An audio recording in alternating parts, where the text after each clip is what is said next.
Hello everyone, and welcome back to another Eng 130 video tutorial. In this tutorial, we're going to wrap up the 2013 final by solving the last question, which is centroids / moment of inertia. So, very typical for the last question on the final. You'll definitely cover centroids, you'll definitely cover moment of inertia. They're always tested, so this is kind of a question to expect. So, please remember about it, because I had a friend in first year, and he came to me the night before the exam. Well, it was actually the morning of, because it was like 2 in the morning. And he comes into my room and says, "Hey, what do you think about moments of inertia? Think they'll test that?" And of course, the last 6 finals in a row had moments of inertia. So it's kind of one of those things. Oh, of course it's going to be tested. It's moment of inertia. Definitely going to be tested. And the same thing goes with centroids. It's been question 4 for the past 10-15 years. It's not going to change now, so there's definitely going to be some sort of question, but there's a bunch of different types. So for centroids, it can be 2D, it can be 3D, it can be a single line. For moment of inertia, it could be about the x-axis, the y-axis, or even an axis defined by the person creating the midterm, or sorry, the final. But it's one of those things that you just don't quite know until you turn the page and you see what you get. And if we look at this question real quick, we can just see by the figure 4 that it's a nice 2D shape. So this is kind of one of the nicest moment of inertia questions. So the hardest from what I've seen is when we give you guys integration. No one wants to do integration. It really sucks, but it's actually not too bad once you know the tricks. So hopefully we'll cover a final that includes some integration on it so you guys can see how I like to do it. But this question, nice 2D figure. So we're just going to use the composite shape method, because as we see, this is basically just a bunch of rectangles and squares. So squares, rectangles, rectangles, no squares, sorry, just a bunch of rectangles and triangles. I don't know my shapes apparently, but you guys probably aren't surprised me forgetting stuff like that. So let's actually look at the question. So the question itself says, consider the cross section of a bridge girder as shown below in figure 4. And it's kind of interesting because this is actually how a bridge girder looks. If you look at modern day bridge girders and you see that shape at the bottom, they are actually hollow. It saves a lot of money not filling that in, and it drastically decreases the weight of it.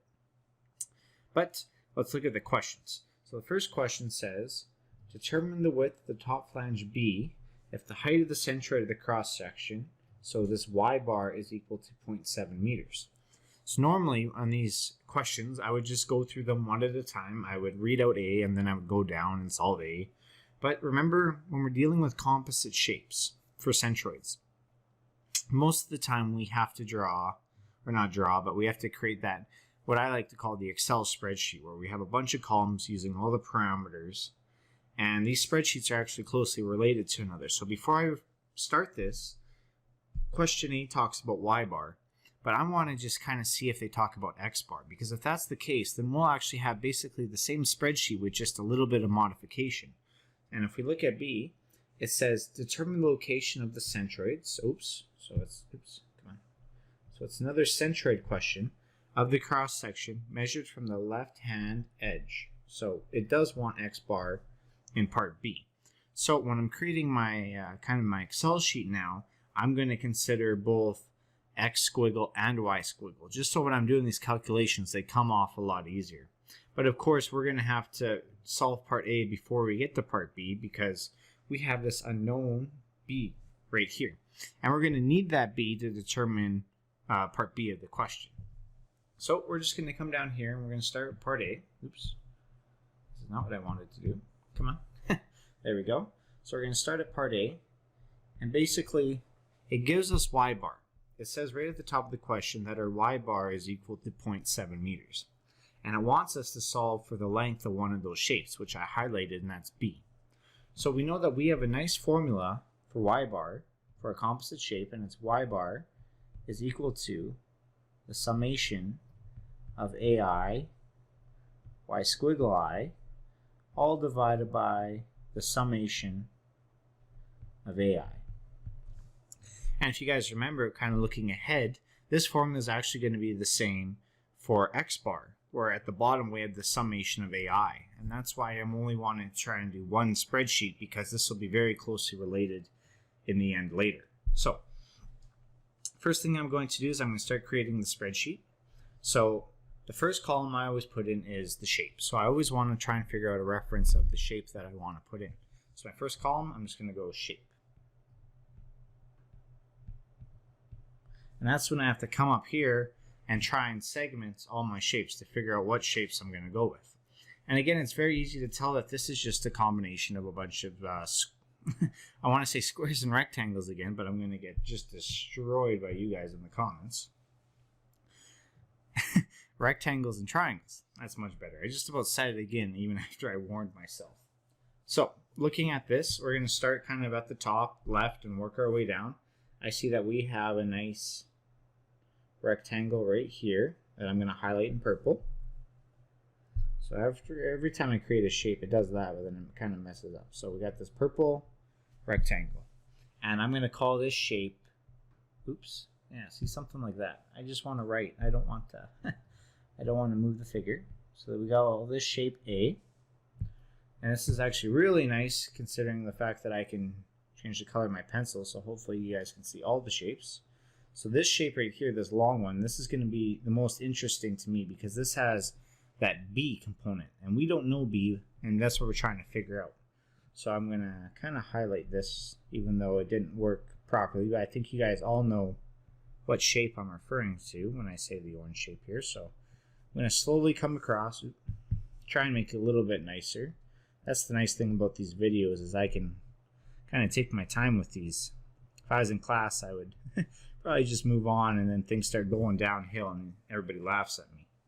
So this shape, we'll call this shape B. So I'll put this right here. We got B. And then I'm going to say, okay, well, I got two triangles that I see. So I'm going to switch colors again. So let's go to red now. So coming up straight up from this point here, I see that I got a triangle. And it's not correct. Oh, hold on. Let's see if I can get this to kind of go by itself. If I have to do this freehand, you guys are in for a real treat. Oh, you guys have no idea how lucky you guys are that worked, or else things would have, the quality would have went real downhill real fast. So we got this rectangle over here. Rectangle. See, I really don't even know my simple shapes. So this is C. And we have another one on the other side. Ooh, this green would be just terrible to try and read. So I have another one coming up here on the other side. I would say that's close enough. So we got another one like this. This is D. And now it gets kind of fun because what we see is we actually have a nice solid rectangle. Or rectangle. Actually, would it be a rectangle? Maybe it is a rectangle. I may have just saved myself.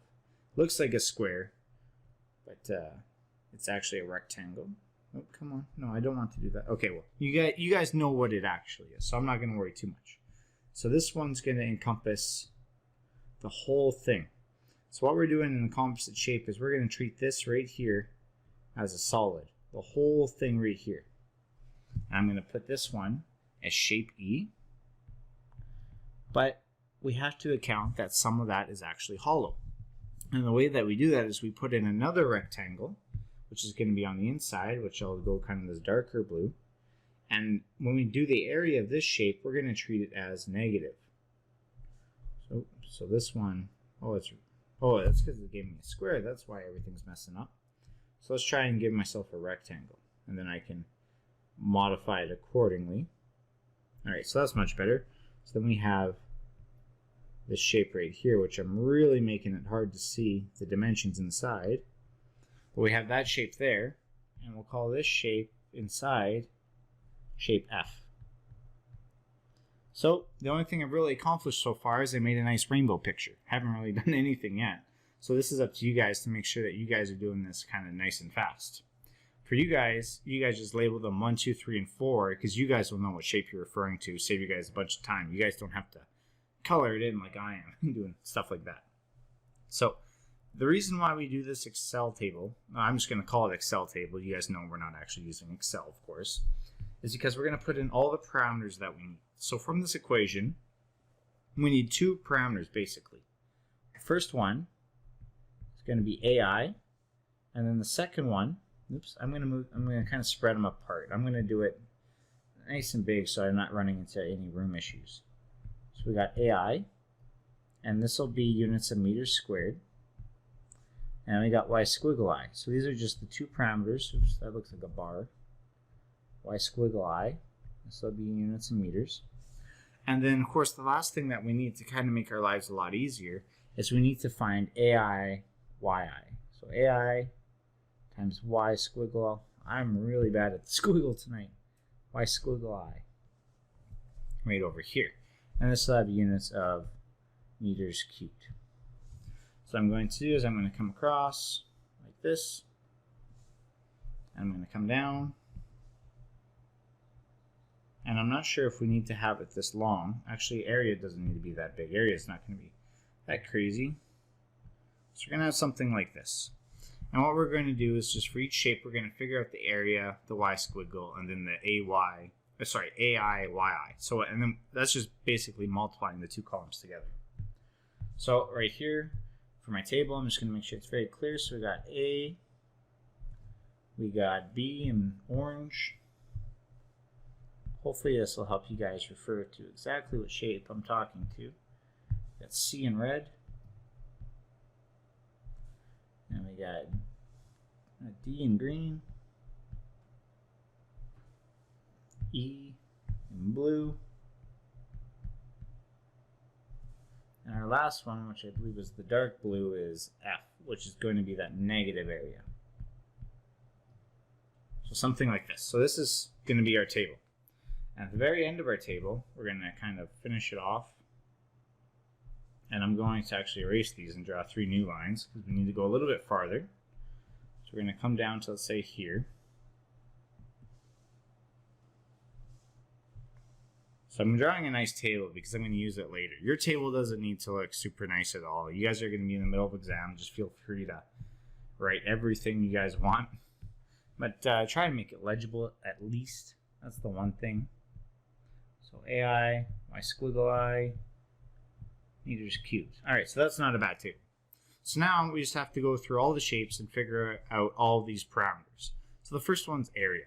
And the area is not bad at all. Because if we look at these shapes, well, they're just rectangles, so it's base times height. Or they're triangles, so it's 1/2 base times height. So area, I'm not concerned with you guys. You guys are geniuses when it comes to area. Not a problem. One thing that I'm more concerned with a lot of you guys is finding the y squiggle. And remember, we're also going to have to find x squiggle later too. So what I'm going to do for this one is I'm actually going to create a section for every single shape. And you guys will know exactly what I'm trying to do. So, actually, I think I'll just do it on here. This will probably be the best. All right, so let's look at shape A. So shape A, we're going to look and we're say, okay, the area of shape A, I'm just going to do the area on here because this will probably help the best. So the area of shape A, we know this one's not going to be too bad. It's going to be 0.3 meters multiplied by 0.4 meters. So looking at the diagram, I'm going to change this to a different color. Let's go purple. I take the 0.3 meters, I multiply it by 0.5 meters. And I look at my equation, I didn't even do that. 0.3 multiplied by 0.5. So that right there is my area. When I do that, I get 0.15. So now I come down to my table and I say, okay, the area of shape A, 0.15. And I come up here and say, okay, perfect. So we got the area, but that's not all we need. We need one other thing, and that is x squiggle and y squiggle. So what I'm going to do is I'm going to kind of extend these axes out like this. So this right here is the x-axis, and this right here, coming up here, is the y-axis. So I'm going to find x squiggle and y squiggle real quick. So what I'm going to do actually is I'm going to cut this table and I'm going to move it down so we can handle what we do later. And will I be able to do this? Well, let's find out. Probably not. All right, copy. So I'm going to just move it down here. So paste. So this is going to be for the next part of the question. So as we know, we're going to have to do this again for the part B. But for part B, and I'm just going to put this in here. This will be for part B. The one thing we have to keep in mind is we're dealing with x squiggle now. Oops. So we got X squiggle and then AI, XI. And how did I do this? Okay, yeah, so I I didn't do the best job copying and pasting. So let's just bring this back a bit. Actually, can I just move it? Oh, all right, here we go. We got this, guys. I want to do it so that those are lined up kind of like this, so it doesn't look too bad. Okay, so perfect. So there's B, and we'll keep track of this one as we go through as well. So one of the things that we have to do now is we have to find X squiggle and Y squiggle. And what those are is the distance from the axis that we want to the centroid of the shape. So as you guys know, for a rectangle, the centroid is going to be located right in the center. So this is going to be the centroid right here, that little pink dot or cross, plus sign, whatever you guys want to call it. So we want to find the distance from the axis. So the distance from the x-axis and the distance from the y-axis. So looking at the x-axis, we know we're going to want this distance right here. So from here to here. And this right here, this is going to be y squiggle. Because it's going upwards, it's a y coordinate, y squiggle. So y squiggle in this case is going to be equal to, and if we look, well, to go from, and I'm going to do this in maybe blue, just to kind of help.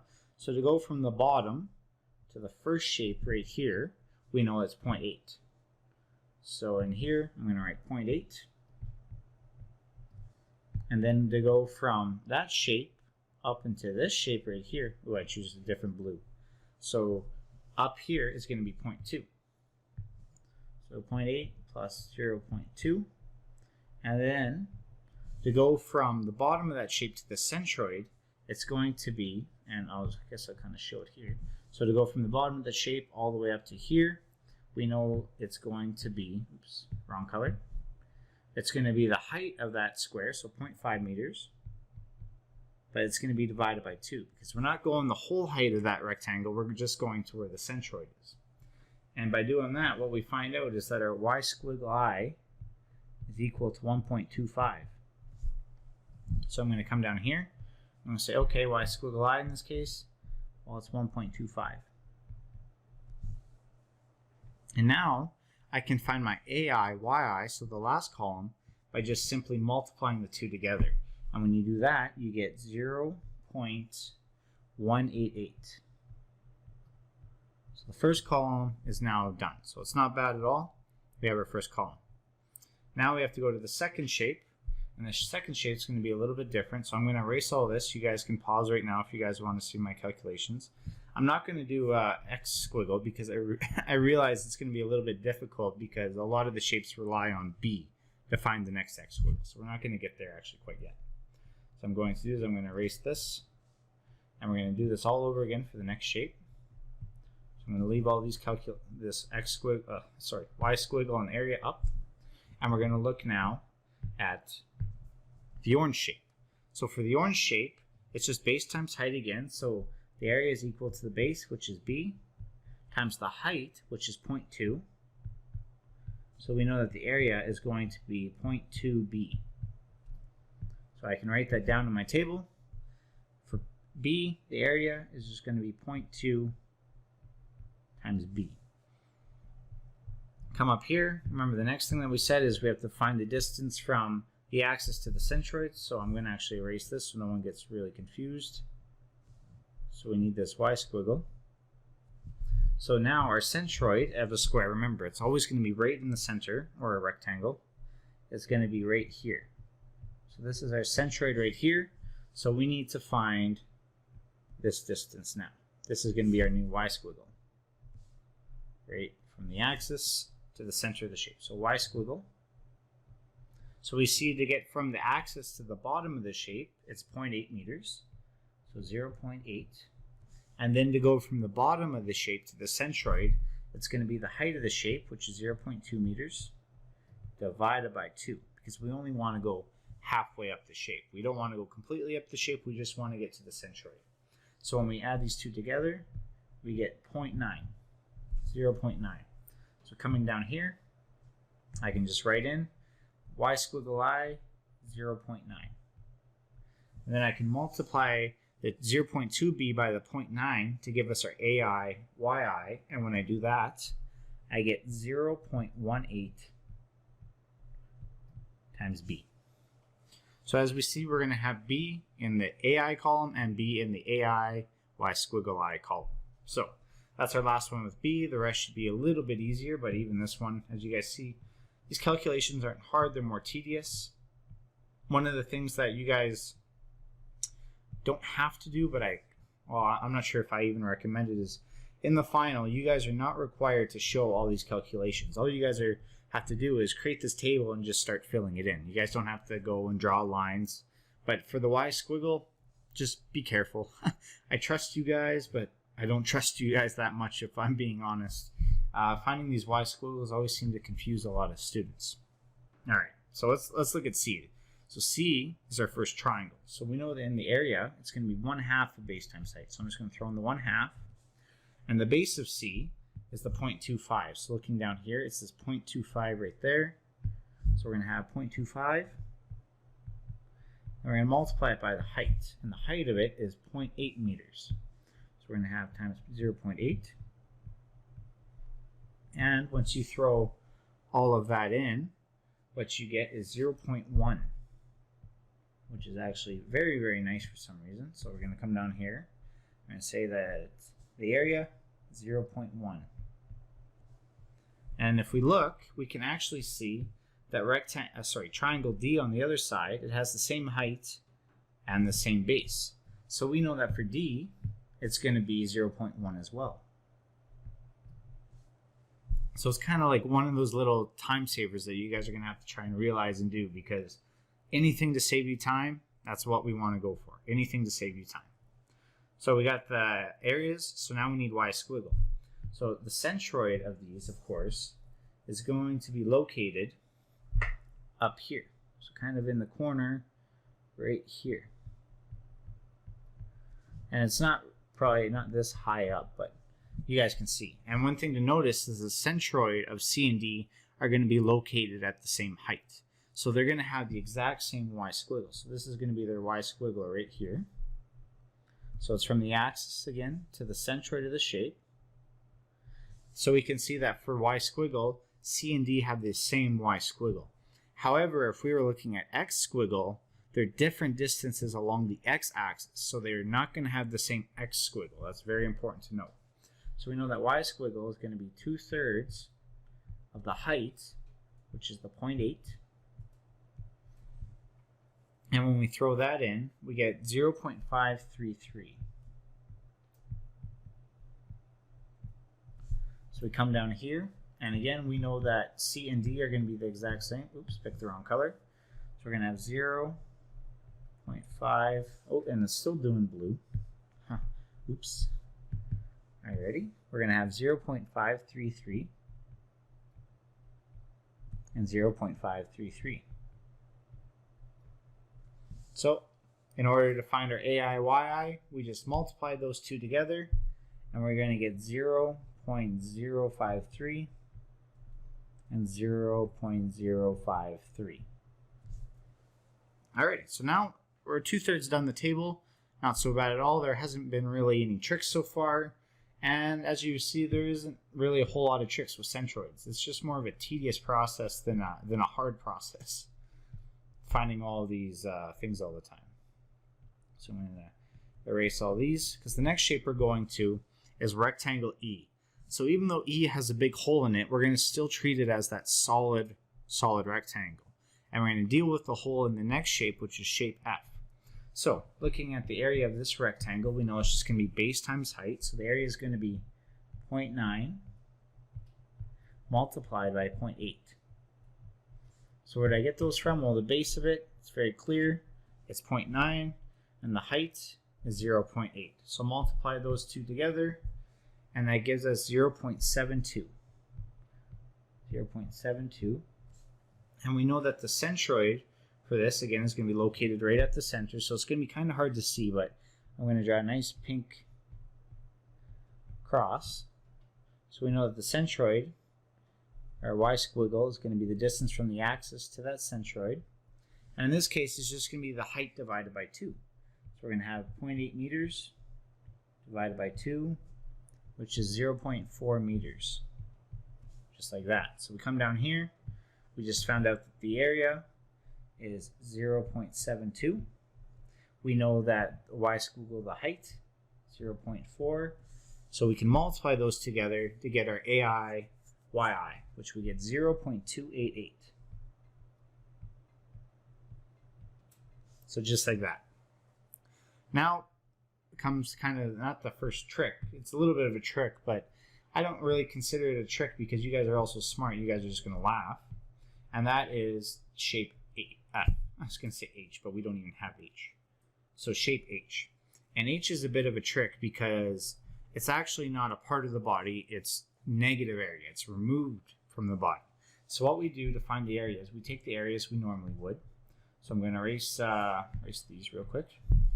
So it's still just a simple rectangle. So the area is going to be base times height. So we see that the base, or sorry, it's in here and you can't really see, but it's 0.5 meters and 0.6 meters. So our area is going to be 0.5 multiplied by 0.6. And those come from in there. As you'll see, it's a little bit messy. But once you do that, you get an answer of 0.3. However, we have to remember that this is not a part of our body. It's taking area away from our body. So this is actually negative area. So we're just going to put negative 0.5 minus 0 times 0.6. So our final answer is actually negative 0.3. So when we come down here into our column, we have to put negative 0.3. And we come up here and then we're going to have to find our y bar, or sorry, our y squiggle. So this centroid of the shape, it's actually just a little bit up from our other square. So it'll be somewhere, let's say right here. So it's going to be like this.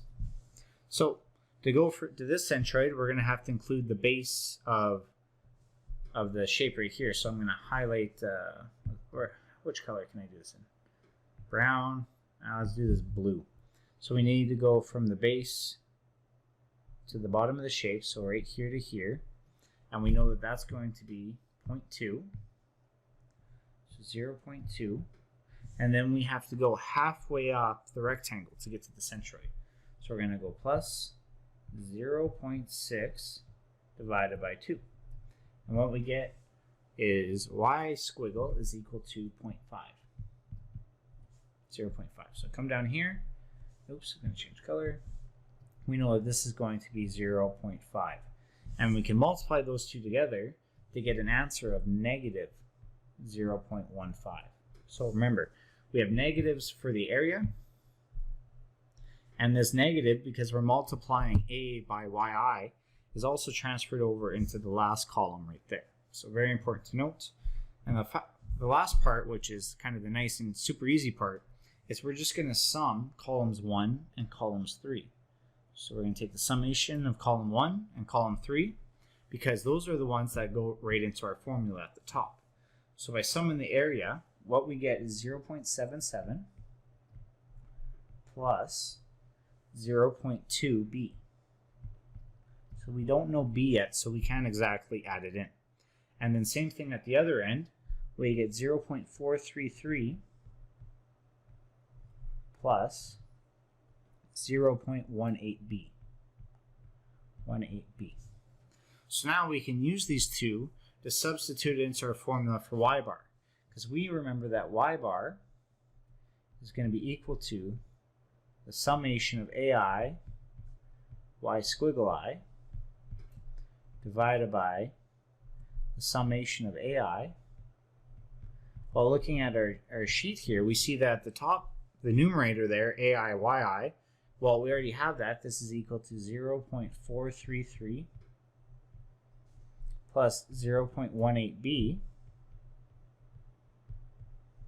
And our bottom column, we also know, is the first column here, because it is 0.77 plus 0.2b. And we also know that this all must be equal to y bar, which they gave us in the question is 0.7. So on this side, we can just go equals 0.7. So we now have an equation, and our only unknown in this equation is b. So you guys can do simple algebra to find b, but you can be like me, be nice and lazy, throw it in your calculator. And if you throw it into your calculator, you guys will get b is equal to 2.65 meters. So just like that, we found b. So it's a lot of work for just part A of a question. So this is actually a longer question. We're already hitting the, already hitting the half an hour mark. And we haven't even started, really. We just finished the first question. So with this, we can start moving on to the second question. Excuse me. And the second question says, okay, well, we just found b using y bar. So we actually already have y bar. Now it says, what's x bar? And x bar is going to follow the exact same thing that we have here. So I'm going to erase b and move it up real quick. I'm going to move this up to here. Because we know that x bar is going to be equal to the summation of ai x squiggle I all divided by the summation of ai. So just like that. So it's the same process as before, but this time when we're doing our columns, we'll have all numbers. We won't have b anywhere in there because it's just going to be straight up numbers. And then in the end, we can just sub them into this formula to find x bar. So one of the nice things is the areas of the shape, they don't change. So all the areas that we just determined here are going to be the same areas that we're going to use in here. So for b, for shape number b, the orange shape, our area was 0.2b. And now we know that b is 2.65. So we can multiply that by 0.2 to get the area b is equal to 0.53. And we can just add the rest of the numbers. So the area of the two triangles, well, they're 0.1. Look up, and we got 0.72 and negative 0.3.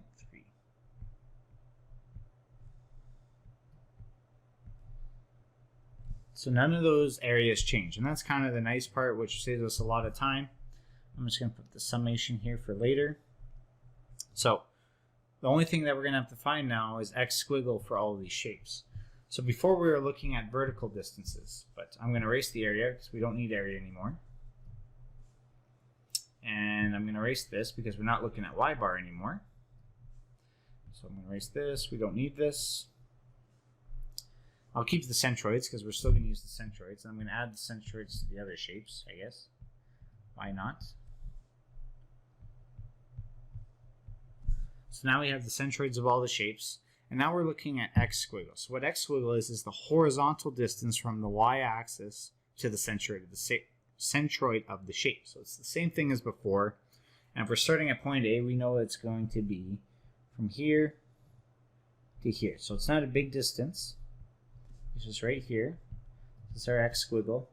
And we see that x squiggle in this case is going to be the base of it, which is 0.3 meters, so 0.3. And we're going to divide it by 2 because we're only going to the centroid. We're not going to the end of the shape. And once we do that, we find that it's equal to 0.15. So we come down here and we say that our xi, or x squiggle, is equal to 0.15. And we can multiply those two together to get 0.23. So 0.023 for the third column. So we come up and say, okay, our next one, we need to find, so I'm going to erase this because we're moving on to the orange shape B. Our x squiggle, as we can see, is actually much longer in this case. It's going to go from the axis halfway to the shape. So from here to here, and we see that this x squiggle is actually equal to b over 2 because we're going to go halfway along b. So we know that b now is the 2.65. We're just going to divide that by 2, and what we get is it's equal to 1.33. So we come down here. We now know our x squiggle is 1.33. So therefore, our next column is going to be 0.705. So I'm just multiplying the two together. And we kind of repeat this process all the way. So this is when I said we have to be careful with the triangles, because the distance from the axis to the centroid of the triangles is different for these ones. It's not like before where it was the same distance. So looking at triangle C, oops, I'm going to try and erase that. We see that our x bar now is actually going to be this distance right here. So it's the distance from the axis to our first centroid. So the distance from the axis to the beginning of the triangle, so this one below right here, well, that's actually a question that would have messed up a lot of people in this exam, because it's actually impossible to determine that based on what we're given. So one of the things that you had to kind of assume in the exam, even though it's not really fair that you had to assume it, is that this little box at the bottom of the bridge deck is actually halfway.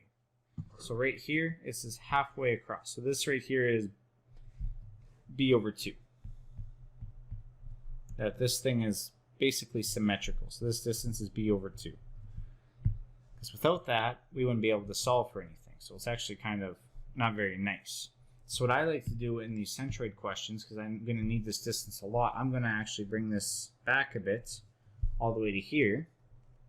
And if we assume that this thing is right in the center, which you shouldn't have to assume, it'll be very clear in your exam, this is going to be 0.625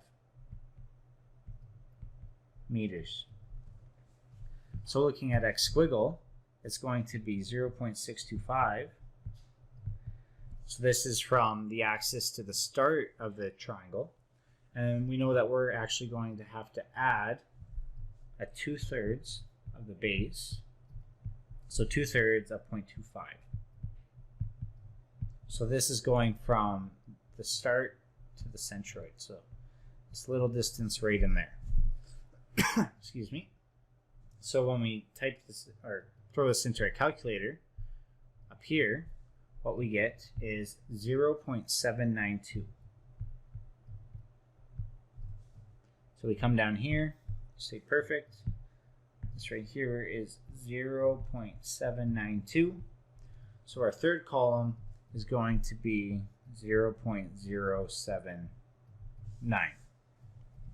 Come up here, kind of the same process, but we get to skip a lot of steps, which is nice. So we're going to keep the 0.625 because we're going from the axis all the way across. So I'm going to just erase this as well as this.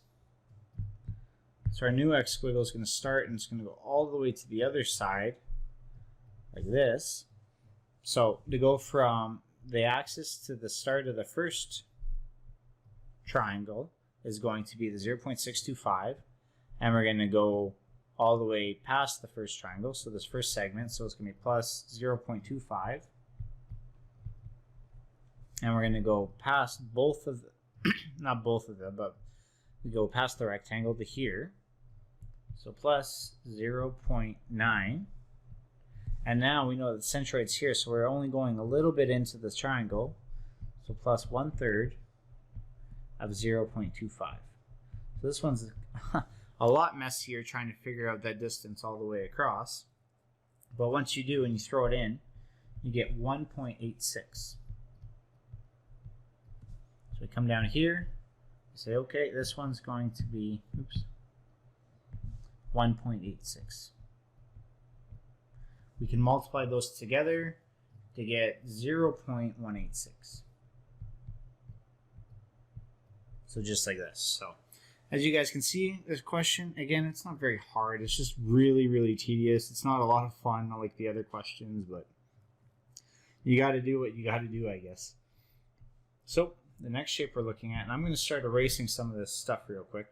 So erase all this stuff that we don't need because it's really getting really kind of congested. So I'm going to erase all this. Yeah, let's erase this too. Erase all these centroids.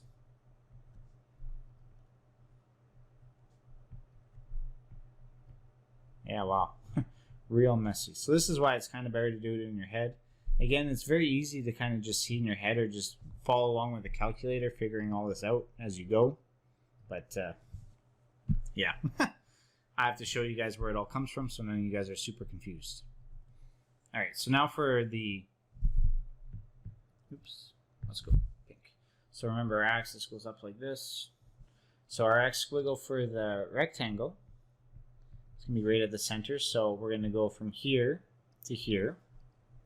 Oops, that's actually extremely crooked. So let's get rid of that. So let's go from here to here, which we know was the 0.625. Then we're going to add that part for the triangle. So from here to here, which is going to be 0.25. And finally, we're going to go halfway into the rectangle. So we're going to add the base, which is 0.9. And we're going to divide that by 2 because we're only going halfway in. So for this one, after all that hard work, we get 1.33. And one thing that's nice to note is this centroid is actually located the same distance from the axis as the other rectangle that we have in here, the one with the negative area. So down here we can put 1.33 and 1.33. We can multiply all those together to give us 0.958 for the top column. And for the bottom one, we get negative 0.3399. So a lot of tedious work. It's not a lot of fun. I'd say that this question is longer than it needs to be, without a doubt. Trying to figure all these out. But yeah, it's one of those questions that it's just unfortunate, but I had to do it. This is why I really hated my final. My final really sucked. So we're going to sum columns 1 and columns 3. So for column 1, what we get is 1.3. Worked out really nice. And then the final column, I got 1.552.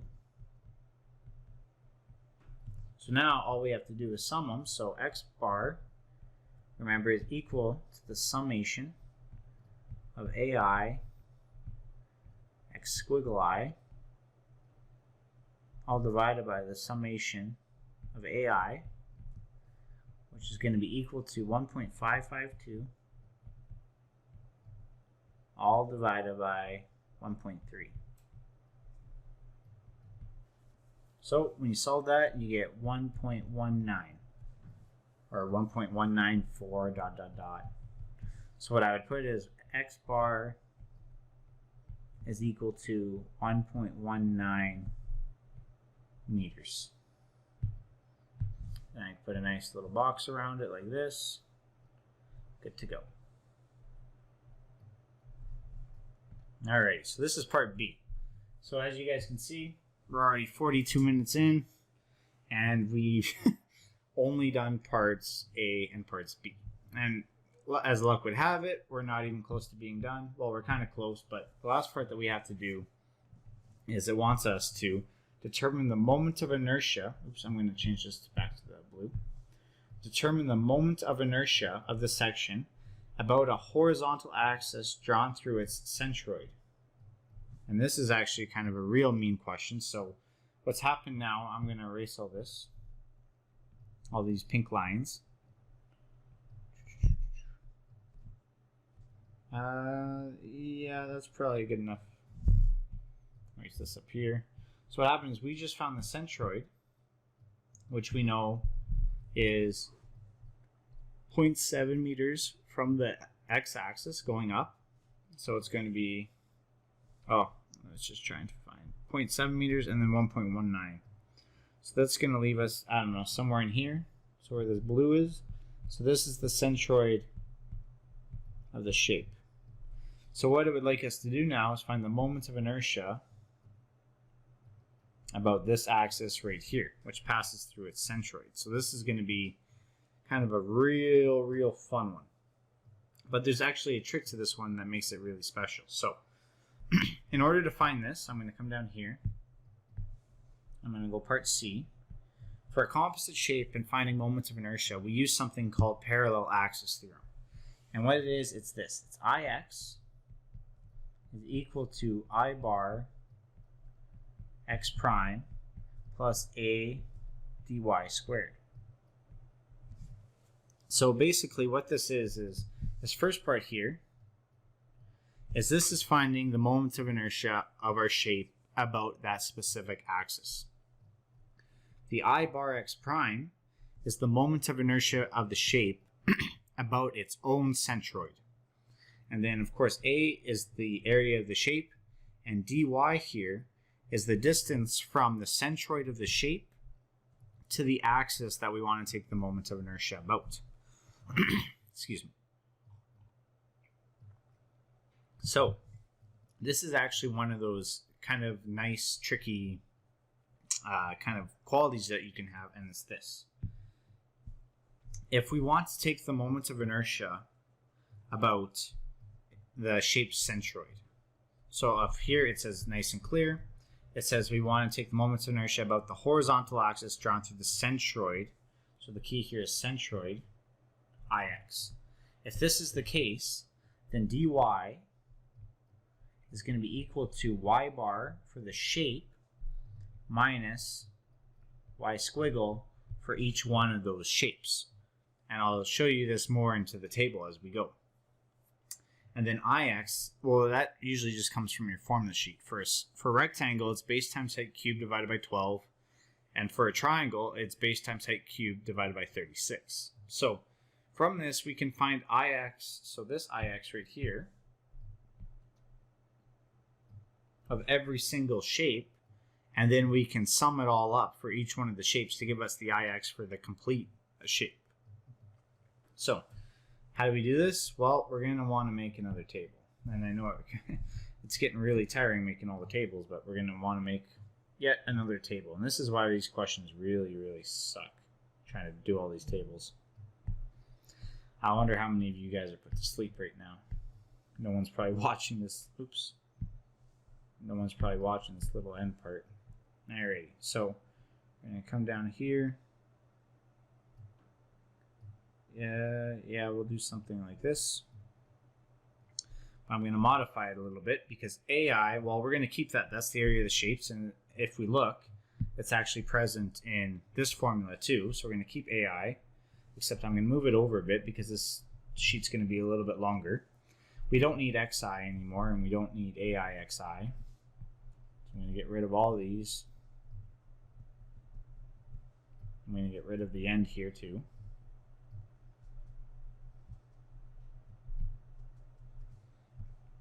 So get rid of this, get rid of this.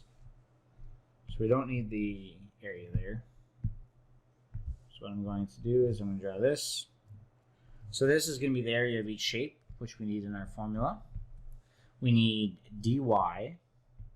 So again, we're going to use the formula above here where it's just going to be y bar minus yi. Then we're going to need ix bar, so I bar x prime. So this is going to be the moments of inertia of each one of these shapes, just about its own centroid. And our last column is going to be ai, or just a times dy squared. And then what we're going to do in the end is we're going to sum those last two columns and then just add them together. So area, well, that's a check. So the only thing that we need to find is dy and ix for all of these shapes. So we're going to come up here and say, okay, I have all these shapes like this. I'm going to erase this because this is just messy now. All right, so I got all these shapes. First thing that I said is I said we need y bar, but for this case, when we're finding the moments of inertia for this constant shape about its centroid, y bar, or I guess this one's going to be dy, sorry. dy is going to be equal to y bar minus y squiggle I.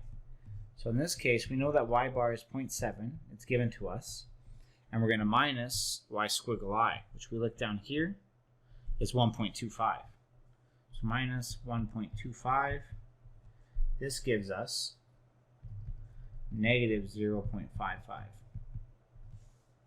And it doesn't matter if the answers are negative or positive down here because we're squaring dy anyway, so it doesn't matter. So I'm going to go put negative 0.55. Again, doesn't matter if it's negative because in the end we square it. So if we take columns 1 and 2 here, the ai and the dy, I can actually fill the last column, which is a times dy squared. And if I do that, I get 0.045. Like that. So this shape's all already done. The only thing we need is I bar x prime. So we come up here and remember what I said, I bar x prime is the moment of inertia for this rectangle about its own centroid. And those formulas are given to you very nicely into the formula sheet that you guys are provided. But for a rectangle, it's very easy to remember. It's going to be base times height cubed divided by 12. So in this case, we see that our base is 0.3. Our height is 0.5. So 0.5 cubed. And we're dividing all this by 12. Now when we do all that, what we get is 0.003125. 3125. I'm going to come down here to the very bottom. Ix bar. I'm going to put 0.003125. So I'm just trying to think of how many I should put. 3125. I'll just put it all. 3125. So now we're done with the first shape. We can do the same for all the other shapes. So we come down here. Well, the y bar formula is not going to change, so we can just erase this. And this is also another rectangle, so this main formula is going to stay the exact same. We're just going to have different results. So our y bar in this case for shape number 2 is the 0.9, so we're just going to move down 1. So 0.7 minus 0.9, we get, excuse me, negative 0.2. Again, doesn't matter that it's negative, you guys don't have to worry about that. So we come down here, we get negative 0.2. And then we can fill out the last column, which is 0.0213. And now all we need is I bar x prime. So we come up here, well, it's base times height cubed divided by 3. So the base of this nice long orange shape is b, which we now know is 2.65, times the height, which is 0.2 cubed. All of this divided by 12. And when you throw all that in, you get 0.00177. So we come down here and we just fill it in. We have 0.00177. So now we're already done 2 out of the 3 shapes, 2 out of the 6 shapes. And you guys are already starting to see the process as we just slowly work our way all the way down. Excuse me. So now it gets a little bit interesting because now the first one that we have a rectangle. So remember, the dy is not going to change, but when we're dealing with the moment of inertia about its own centroid, for a triangle, it's not divided by 12, it's actually divided by 36. So we're going to have 36 down here. And what we find is the base of the triangle is 0.25. The height of it is 0.8. So it's cubed. And all of this is going to be divided by 36. So what we get for this one is 0.00356. But if we look real quick, we see that the base and the height of triangle C is the exact same as triangle D. And same for the dy, because it's going to be 0.7 minus yi, which is 0.533, minus 0.533. So this one over here is going to be equal to 0.167. Excuse me. So the entries for both of these triangles are going to be the exact same. So we got 0.167 for dy, 0.167, 0.167. So we can find the last column out from this, which we get is 0.0028, 0.0028. And we found out that Ix is 0.00356. 0.00356.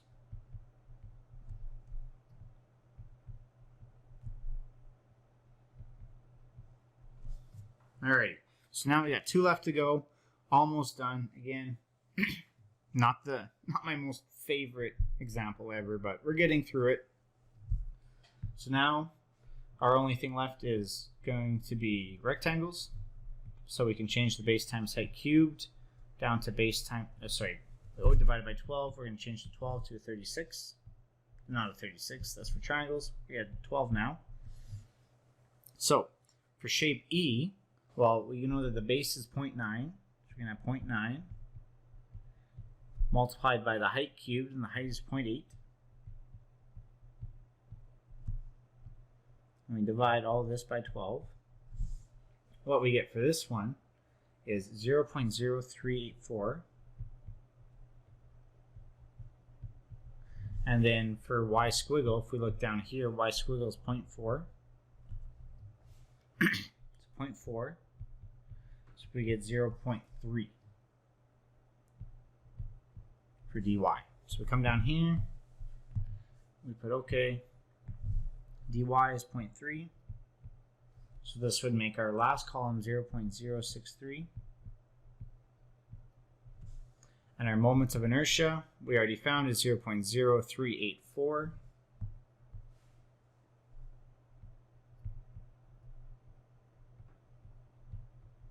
So we're good. Now we move on to the last column, and this is where our little trick happens. So let's just go up here, and we're going to erase kind of everything that we don't know. And let's start with dy. So dy, remember, it's just going to be y bar minus y squiggle. We know y squiggle down here is 0.5. So we get minus 0.5 is equal to 0.2. So this doesn't change. We come down here. Excuse me. 0.2. We multiply a times dy squared. Well, in the end column, we're going to get a negative because the area isn't squared. So if we have a negative area, we're going to have a negative value in the last column, so negative 0.012. But now the last thing that we need is I bar x prime. So we come up here. Well, it's still going to be base times height cubed divided by 12. So it's going to be 0.5 times 0.6 cubed, all divided by 12. And when you throw all that in, you get 0.009. However, this is one trick that you guys will have to know. It's the same thing for area. Area is easy to visualize because we can see that we're actually taking area away. However, it's the exact same for inertia. Inertia is a measure of how easily something bends. And if area is being taken away, of course it's going to bend easier. There's less area, less material to resist the bending. So if we have a negative area, we also have a negative inertia. So this is technically negative 0.009. So when we come down here in our chart, we're going to have negative 0.009. Very important to have that negative there, or else we're adding inertia when we actually should be taking away inertia. Excuse me. So again, I'm going to sum up the last two columns. So for I bar x prime, I get 0.0414. And then for our last column, we get 0.1232. So remember, we said that Ix is equal to I bar x prime plus a dy squared. So if I'm summing them up for all the shapes, then our total Ix, so the summation of Ix, which is what we want, is going to be the summation of I bar x prime plus the summation of a dy squared. And if we look, well, we actually have these values. The summation of Ix bar is the 0.0414. And then the second one is the 0.1232. So we add them all up. We get our final answer, and we can say that Ix for the entire shape is equal to 0.165. And it's going to have units in meters because everything was in meters, and then it's going to be meters to the 4. So inertia is always meters, or distance, so millimeters, meters, feet to the 4th. And a student asked me, well, what is that? I have no idea, if I'm being completely honest. You can go ask the math people what that is, because I have no idea. But yes, this concludes the extremely long example of moments of inertia in the 2013 midterm. So the work itself, not that bad. As you guys see, it's just filling out table after table after table. And the only trick you're going to have to realize is if you have a negative area, well, it's going to, sorry, if you're taking a shape away from the body, it's going to have a negative area and a negative moment of inertia. And the other thing you guys should realize is this I bar x prime. This is the one that I find that throws students off a lot.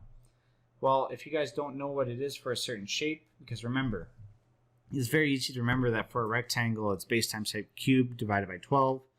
Or for a triangle, it's base times height cubed divided by 36. But let's say they give you a semicircle or something like that. Check your formula sheet. We give you a lot of formulas for these little simple shapes. So just check your formula sheet. It should be on the back. You guys will be good to go.